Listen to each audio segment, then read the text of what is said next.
Ava wanted Leo's attention until he finally returned it. Then the excitement strangely began fading after his affection. Messages once electric suddenly became pale and completely ordinary. Ava starts magnifying tiny flaws she previously ignored completely. Leo offers affection, but Ava experiences it as heaviness. Alone, Ava questions whether her attraction was ever genuine. Sometimes the feelings were real, despite confusing internal patterns. Her brain may crave uncertainty more than actual intimacy. The chase created chemistry that closeness could not sustain. At first, Leo's interest remained distant, foggy, and unclear. Every small message carried possibility, risk, and emotional tension. Ava watched typing dots, unsure when Leo might respond. Uncertainty made every tiny signal feel unusually important emotionally. Her attention locked onto rewards that arrived unpredictably online. Warm messages after silence felt like winning valuable prizes. She checked, imagined, analyzed, and waited for another reply. More effort lifted Leo higher onto an emotional pedestal. Her mind inflated his value to justify relentless chasing. Finally, Leo approached Ava with clear, affectionate intention openly. The mystery ended, and the chase suddenly felt complete. Predictable affection replaced the reward machine's random uncertainty completely. Without uncertainty, the emotional symptoms became noticeably smaller afterward. Calm replaced tension, yet Ava interpreted stillness as emptiness. She worried the chemistry had quietly disappeared between them. Sometimes only anxiety disappears, while genuine connection remains present. If love once felt unstable, safety can feel unfamiliar. Her brain chooses familiar patterns because it recognizes them. People often repeat emotional environments learned during early childhood. Inconsistent affection taught young Ava that love requires chasing. Earned attention can make easy affection feel suspicious later. Ava may trust emotional distance more than sincere kindness. Distance fits neatly inside patterns her brain already understands. Closeness asks Ava to enter unfamiliar emotional territory willingly. Unfamiliar safety can feel scarier than familiar emotional pain. Emotionally unavailable people can therefore appear strangely magnetic sometimes. Their distance activates Ava's hidden need to prove worth. She pursues evidence that she is finally worthy enough. Each tiny message briefly raises her fragile self-esteem meter. Attention temporarily covers an older crack in her identity. Once Leo chooses Ava, the proof has already arrived. The mission ends, so obsession's its previous fuel. Now Ava faces a real relationship instead of fantasy. Fantasy Leo remains polished, controlled, and endlessly emotionally positive. Real Leo brings needs, boundaries, habits, and emotional responsibility. Fantasy lets Ava imagine closeness safely behind emotional glass. Reality allows Leo to see Ava much more clearly. Being seen feels romantic, but also emotionally dangerous sometimes. Closeness exposes Ava's fears, contradictions, and imperfect needs directly. Distant rejection only touches the version Ava carefully presented. Loving closeness lets Leo see behind Ava's protective mask. Vulnerability creates connection, but also creates meaningful emotional risk. Some people protect themselves by losing interest before intimacy. Ava retreats first, preventing any future abandonment by Leo. Her nervous system labels withdrawal as necessary self-protection instead. This approach and retreat pattern commonly appears within avoidant attachment styles. Avoidant attachment never means the person feels absolutely nothing.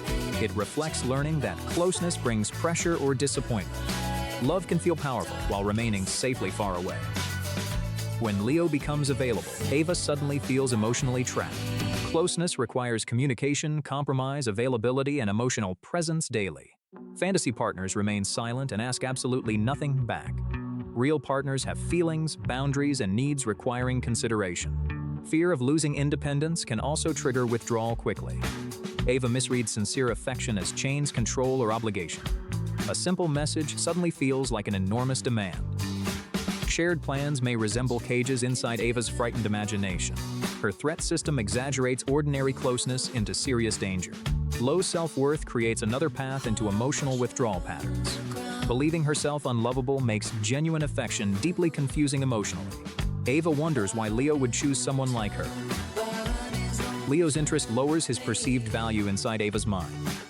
Difficult, unavailable people often appear unusually impressive and valuable. Available affection can make caring Leos seem less special. This distorted equation confuses difficulty with personal value entirely. Poor self-image bends how Ava perceives Leo's sincere affection. She distrusts Leo because his care contradicts her self-belief. Distant people confirm her negative self-image despite causing pain. Painful consistency can feel safer than unfamiliar emotional contradiction. She pursues uncertainty, then withdraws immediately after commitment arrives. Ava idealizes distant people while criticizing emotionally available partners. Pursuit brings excitement, while closeness begins producing irritation instead. Her attraction returns whenever Leo starts emotionally walking away. Ava creates minor conflicts whenever the relationship becomes peaceful. After reassurance, she searches Leo for hidden character flaws. She confuses emotional intensity with genuine long-term compatibility repeatedly. Ava calls stability boring before allowing safety to develop. She sometimes misses people who previously treated her poorly. Not because love worked, but because chaos remained stimulating.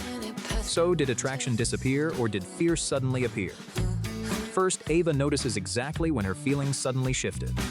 Did attraction fade after genuine incompatibility revealed itself clearly, or immediately after Leo became openly available to her? Timing reveals whether information or intimacy triggered withdrawal first. Second, Ava learns separating genuine boredom from unfamiliar calm. Boredom feels empty, disconnected, and completely lacking curiosity inside. Calm can include curiosity, warmth, respect, and attraction still. Third, avoid decisions during the first withdrawal wave entirely. Give the nervous system time adjusting to stable attention. Unfamiliar safety often feels flat before becoming genuinely comforting. Fourth, Ava identifies what emotional closeness appears to threaten. Does she fear lost freedom, judgment, or eventual abandonment? Name the fear before blaming Leo for creating it.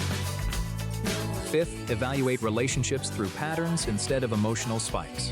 Look for kindness, consistency, honesty, values, and mutual effort. These foundations matter more than uncertainty's temporary emotional thrill. Sixth, Ava practices receiving care without immediately retreating emotionally. She accepts compliments without questioning Leo's judgment or sincerity. Ava allows support without proving she needs nobody ever. She stays present when affection creates temporary internal discomfort. Freedom and connection can coexist without forcing wrong relationships. Understand fear carefully before treating it as absolute truth. Real attraction can contain peace, not only endless pursuit. Real intimacy begins when perfect fantasy becomes imperfect humanity. Leo's value does not decrease because he chooses Ava. His affection challenges Ava's beliefs about what she deserves. Sometimes losing interest communicates honest incompatibility or changed desire. Sometimes an old defense wears a very convincing disguise. Before leaving, Ava asks herself one difficult, honest question. Do I dislike Leo or fear being genuinely wanted? That answer may transform every relationship Ava continues chasing. Someone ignores your message, and suddenly they occupy your entire mind. You check your phone again, even though nothing has changed. You replay the conversation, searching for the exact moment you failed. The stranger part is this. Attention once felt completely ordinary, but the moment it disappears, your brain starts treating it like treasure. Sometimes it is a psychological loop built from uncertainty and reward. Your brain hates unfinished stories more than it hates disappointing endings. So silence becomes a puzzle, and you become desperate to solve it. That is how being ignored can make someone feel strangely irresistible. Psychologists call part of this pattern intermittent reinforcement. A predictable reward feels good, but an unpredictable reward feels addictive. Imagine a button that gives you a prize every single time. After a while, pressing it becomes boring because the outcome is certain. Now imagine the prize appears randomly after many empty attempts. Suddenly, every press carries tension, hope, and a possible surprise. Social attention can work exactly like that unpredictable reward button. One warm message becomes the prize hidden among hours of silence. Your brain remembers the reward and forgets the frustration around it. Then you begin waiting for the next tiny sign of interest. A delayed reply feels more powerful because you worked emotionally for it. This is why inconsistent attention can feel stronger than steady affection. Chaos creates intensity, and intensity is often mistaken for connection. Another force is the scarcity effect. We naturally assign more value to things that seem limited or unavailable. When someone is always available, your brain stops measuring their presence. When they pull away, their attention suddenly appears rare and valuable. The person did not necessarily become better, kinder, or more compatible. Only their availability changed, yet your perception changed with it. Scarcity tells your brain, act now before this opportunity disappears. That message can override logic, standards, and even self-respect. You may chase someone you would not choose under calmer conditions. The chase itself creates the illusion that the prize must be important. After all, why would you struggle for something with no value? So your brain protects the chase by inventing reasons to continue. It remembers their best moments and edits out the uncomfortable ones. Uncertainty also triggers what scientists call reward prediction error. Your brain constantly compares what it expected with what actually happened. An unexpected message creates a stronger reaction than an expected message. That is why one midnight reply can erase an entire day of silence. The emotional spike becomes evidence that the connection must be special.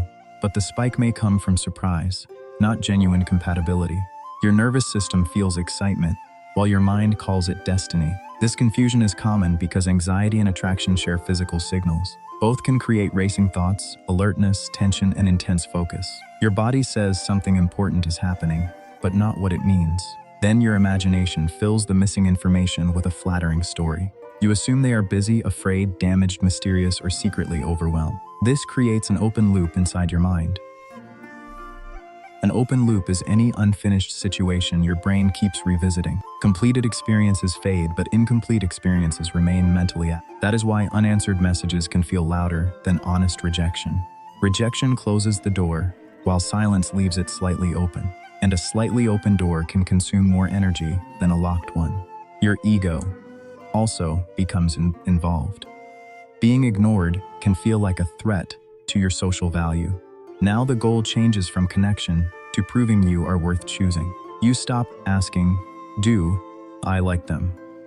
You start asking, "Why do they not like me enough?" That question turns another person's behavior into a test of your identity. Winning their attention begins to feel like repairing your self-esteem. So every reply offers temporary relief, not lasting security. The relief fades quickly, forcing you to seek another signal. This is how emotional chasing becomes a self-reinforcing habit. Attachment patterns can make the loop even stronger. People with anxious attachment often monitor small changes in emotional distance. Slower reply may feel like danger, not a simple delay. Their nervous system reacts before their reasoning mind can investigate. They may send more messages, apologize unnecessarily, or become overly accommodating. But chasing often pushes emotionally distant people even farther away. That distance creates more anxiety, which creates even more chasing. Two nervous systems can accidentally build a painful feedback loop. One person withdraws to feel control, the other pursues to feel secure. Neither person feels safe, yet both keep repeating the same pattern. Watch for the behavioral signs. These. You check their online status more than you enjoy actual conversations. You analyze punctuation, response time, and the meaning of every emoji. You feel relieved when they reply, then anxious when they disappear again. You cancel your plans because they might suddenly become available. You lower your standards to avoid losing access to their attention. You confuse emotional unpredictability with mystery, depth, or passion. You feel more obsessed during silence than connected during conversation. These are clues that you are reacting to a loop, not intimacy. Some people consciously use this pattern to create control. They give attention, remove it, then return when you begin detaching. The return feels powerful because it interrupts emotional discomfort. You may interpret their timing as proof they somehow sensed your connection. But often, they simply noticed that their influence was weakening. Not every inconsistent person is manipulative. Many are simply unavailable. Still, the effect on your nervous system can be exactly the same. So, how do you break the ignore effect? First, stop measuring interest through rare emotional highs. Measure patterns, consistency, effort, clarity, respect, and emotional safety. One amazing message cannot cancel 10 days of confusing behavior. Second, separate facts from stories. The fact is, they did not reply today. The story, they are secretly afraid of caring too much. Facts create clarity. Stories can keep unhealthy hope alive. Third, interrupt the checking ritual. Move the phone away, disable previews, and choose specific checking times. Every resisted check teaches your brain that uncertainty is survivable. Fourth, write down how the connection actually makes you feel.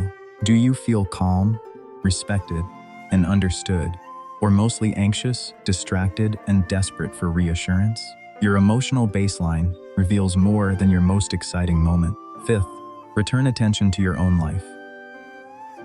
Make plans that do not depend on someone else's availability. Talk to friends who communicate clearly and consistently. Complete difficult tasks that rebuild trust in your own decisions. The goal is not pretending you do not care. The goal is caring without abandoning yourself. Remember that mutual interest rarely requires constant psychological detective work. Healthy connection may feel quieter because your nervous system is not panicking. Peace can seem boring when your brain has learned to chase chaos. But boredom is not the absence of love. Sometimes it is the unfamiliar feeling of emotional safety. When someone ignores you, ask one powerful question. Do I miss this person, or do I miss being chosen? That answer can expose the entire loop. Attention is not affection, uncertainty is not chemistry, and chasing is not love. The right connection will not require you to disappear from yourself. Tonight, you will probably make a promise to yourself. Tomorrow, you will wake up earlier, stop scrolling, start exercising. Finally, do the thing you have avoided for months, and for a few minutes, you will believe it. But tomorrow arrives, and a different version of you takes control. So who is that person? The lazy you? The weak you? Not exactly. What takes control is an ancient survival system doing precisely what it was designed to do. The disturbing part is that it can make self-sabotage feel completely reasonable while it is happening. Psychologists describe pieces of this pattern with different names: avoidance, negative reinforcement, temporal discounting. But together, they create what we will call the comfort loop. Trigger, discomfort. Escape, relief.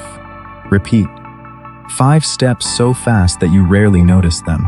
Imagine Alex needs to prepare a presentation. The trigger is simple. He opens the empty document. Immediately, his brain predicts uncertainty. What if the idea is bad? What if people judge him? What if he discovers he is not as capable as he hoped? Nothing bad has actually happened, yet his shoulders tighten, his chest feels heavy. The task now carries an emotional price. This matters. Procrastination is often not a time management problem. It is an emotion management problem. Alex is not avoiding the document. He is avoiding the feeling attached to it. Then comes escape. Alex checks one notification. He tells himself he needs a quick mental reset. 10 minutes, disappear. Then 30. Notice the trick. His brain does not say, destroy your future. It says, you will perform better after you feel ready. The moment Alex escapes, the tension drops. That tiny wave of relief is the reward. Not pleasure, relief. And the brain learns from rewards. It records a brutally efficient lesson. When this task creates discomfort, scrolling makes the discomfort disappear. Next time, the urge arrives faster. The pathway becomes smoother. Like footsteps across grass becoming a dirt road, repeated escape becomes automatic. Eventually, Alex feels the urge to avoid the task before he has even opened it. The loop has learned to start itself. This is why intelligence does not protect you. In fact, a clever mind may invent better excuses. I need more research. The timing is wrong. I work best under pressure. Intelligence can become the loop's lawyer, defending avoidance with arguments that sound impressively rational. There is another bias at work. Your brain values relief now more strongly than reward later. The presentation finished next week feels abstract. The discomfort in your chest feels immediate. So your present self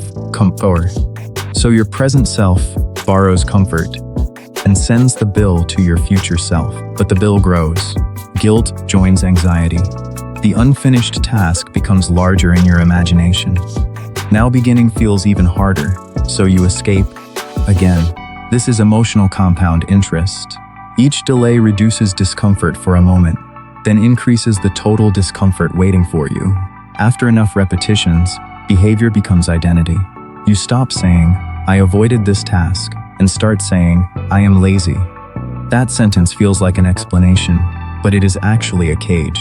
If laziness is who you are, Every failure becomes evidence, and every success looks like an exception. Here is the twist. You do not break the comfort loop by becoming more motivated. Motivation is a feeling, and feelings change. You break the loop by changing what happens between discomfort and escape. That tiny space is where your freedom lives. First, name the real emotion. Not, "I do not feel like working." Be precise. "I am afraid this will be bad. I feel confused about the first step. I resent that I have to do this." A named emotion becomes an experience, not an order. Second, shrink the action until it becomes physical and almost embarrassingly easy. Not work on the presentation. Open the file. Write one ugly headline. Add one empty slide. The brain fears vague mountains. It handles visible stones much better. Third, make a 10-minute contract. You are not promising to finish. You are promising to stay with the discomfort for 10 minutes before choosing whether to stop. This retrains the brain. Discomfort can rise, peak, and fall without requiring escape. And finally, most people wait to feel confident before acting, but confidence usually arrives after evidence. One paragraph written, one difficult call made, one workout completed. Action creates evidence. Evidence creates confidence. Waiting reverses the order and leaves you waiting forever. Then redesign the environment. Put the phone in another room. Leave the document open. Remove one click between you and the good behavior. Add 20 seconds between you and the escape. Willpower argues with temptation. Environment quietly removes the argument. One warning: shame strengthens the loop. Calling yourself useless adds emotional pain, and emotional pain creates a stronger desire to escape. Self-compassion is not letting yourself off the hook. It is removing the extra weight so you can actually move. When you catch yourself escaping, try this sentence: "I am not failing. I am feeling discomfort, and my brain is offering an old solution." Then ask, what is the smallest honest action I can take for the next 10 minutes? Not perfect. Honest. The first time this may feel almost pointless. But your brain is always ends updating its predictions. Every time you remain present and survive the discomfort, you teach it something new. Beginning is not danger. Discomfort is temporary. Escape is optional. Escape is gradually, a new identity forms, not from affirmations, but from receipts. You become someone who can begin while uncertain. Someone who can feel an urge without obeying it. Someone who keeps small promises, especially when nobody is watching. And that is the part nobody tells you. Discipline is not becoming a person who never feels resistance. It is becoming a person who no longer treats resistance as a command. The uncomfortable feeling can ride in the car. It just does not get to drive. Kyushu. So tonight, choose one thing you have been avoiding. Name the feeling. Shrink the step. Set 10 minutes. Then begin before your brain negotiates. Because tomorrow, a different version of you may try to take control. But tonight you decide which version gets stronger. At midnight, Maya remembers humiliation from 7 years ago. Nearly asleep, she feels the old scenes suddenly revive. Her awkward words replay with painfully perfect, cruel clarity. Maya imagines everyone judging her, though they probably forgot. Her body reacts as if the embarrassment happens again. Her face warms, stomach tightens, and sleep disappears completely. Why does her brain choose the quietest hour now? Night removes distractions and turns memory into private theater. The replay is not random, meaningless, or completely accidental. Her brain tries protecting her with an outdated alarm. During daytime, movement and decisions occupy Maya's full attention. Messages, traffic, conversations, and tasks compete for mental space. At night, distractions fade, making her inner world louder. The brain's default mode network becomes noticeably more active. It reflects on self, relationships, memories, and possible futures. Useful reflection can become repetitive, exhausting emotional investigation quickly. Her mind scans unfinished social moments for hidden danger. One awkward laugh outweighs an otherwise completely pleasant day. Her brain asks whether she unknowingly broke social rules. Then it reconstructs the event from every possible angle. She remembers standing, speaking, and who looked away nearby. Perfect alternative responses appear inside parallel thought bubbles nearby. This feels productive but becomes pointless mental time travel. The brain confuses repetition with solving what cannot change. Replaying feels like repairing, but nothing truly gets fixed. Embarrassment is a painful form of social threat response. Social pain activates systems linked with physical pain pathways. For early humans, rejection threatened protection, food, and belonging. The brain learned treating social mistakes as survival information. An awkward moment could damage acceptance and group status. Modern life is safer, but ancient alarms still activate. One forgotten joke can trigger fears of tribal rejection. Her brain warns against risking exclusion, not declaring stupidity. The outdated alarm greatly exaggerates the actual social threat. The spotlight effect intensifies how visible Maya feels socially. She overestimates how closely others notice her behavior daily. She experiences herself from her own attention's central position. Everyone else experiences themselves from their own central position. Their minds focus on personal mistakes, worries, and insecurities. Her awkward sentence may vanish from others' memories instantly.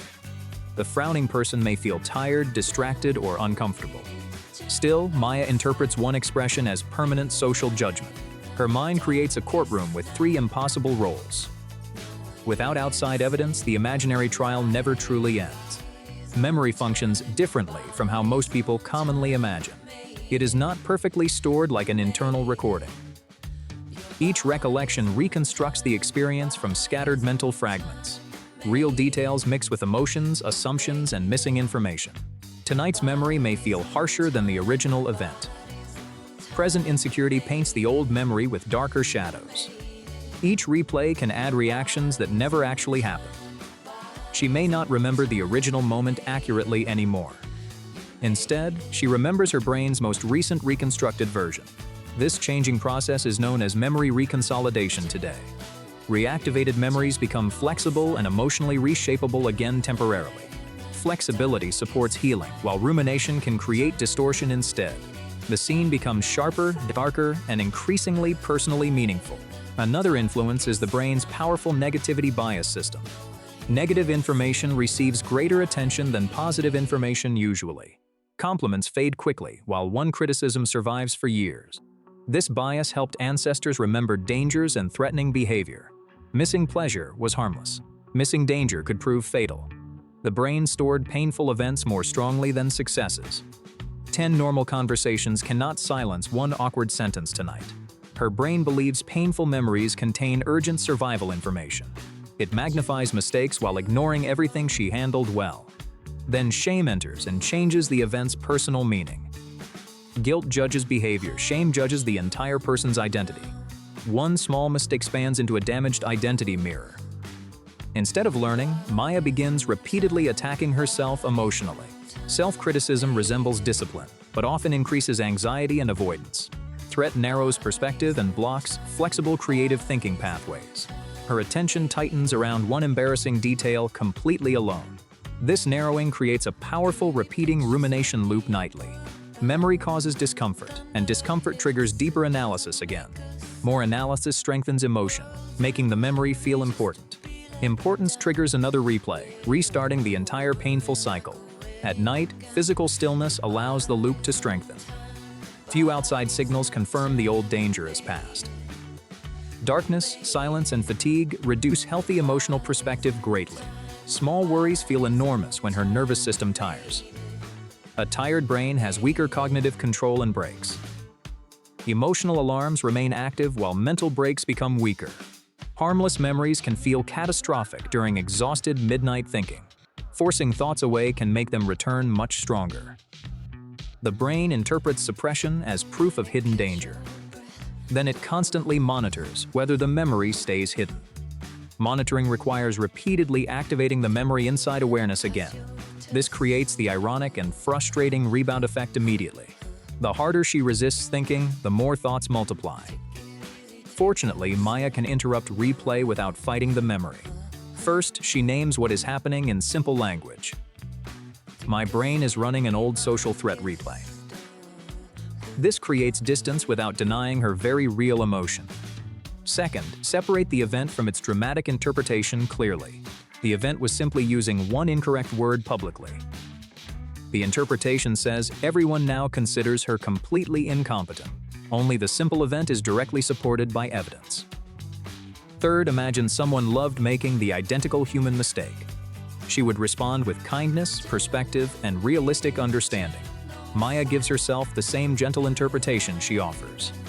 Fourth, she completes the lesson, then closes the case. She writes one sentence about responding differently next time. A clear lesson tells her brain processing is complete. Fifth, Maya adds a healthier ending to the memory. She imagines recovering, smiling, continuing, and remaining socially accepted. This does not pretend the original mistake never happened. It teaches her brain embarrassment is survivable, not fatal. Sixth, Maya returns attention toward present physical sensations gently. She feels the mattress, breathes slowly, and relaxes tension. Her body sends evidence that she is safe now. Awkwardness is the unavoidable price of participating in life. People avoiding embarrassment often avoid speaking, creating, and connecting. Her memory proves she participated instead of hiding away. Others forget because they replay their own mistakes nightly. The younger person she punishes no longer exists unchanged. She has learned, changed, and outgrown that earlier version. The past may knock, but it deserves no keys. Notice the memory, keep the lesson, then let go. You are not your tired brain's worst remembered moment.